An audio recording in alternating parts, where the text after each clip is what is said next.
حضرت علی رضی اللہ تعالیٰ عنہ نے فرمایا، کسی کے خلوص اور پیار کو اس کی بے وقوفی مت سمجھو۔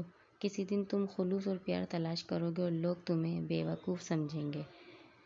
جو پریشانی تجھے اللہ کی طرف سے آ جائے وہ آزمائش ہے، اور جو مصیبت تجھے اللہ سے دور کر دے وہ سزا ہے۔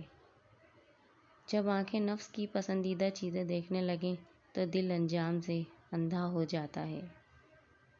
اگر کوئی تم سے جلتا ہے تو بجائے غصہ ہونے کے ان کی جلن کی قدر کرو، کیونکہ یہی وہ لوگ ہیں جو تمہیں خود سے بہتر سمجھتے ہیں۔ حضرت علی نے فرمایا، 3 انسان 3 چیزوں سے محروم رہیں گے: غصے والا صحیح فیصلے سے، جھوٹا عزت سے، اور جلد باز کامیابی سے۔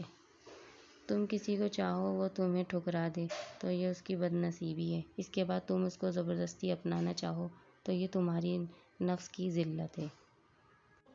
جو ظلم کے ذریعے عزت چاہتا ہے اللہ اسے انصاف کے ذریعے ذلیل کرتا ہے۔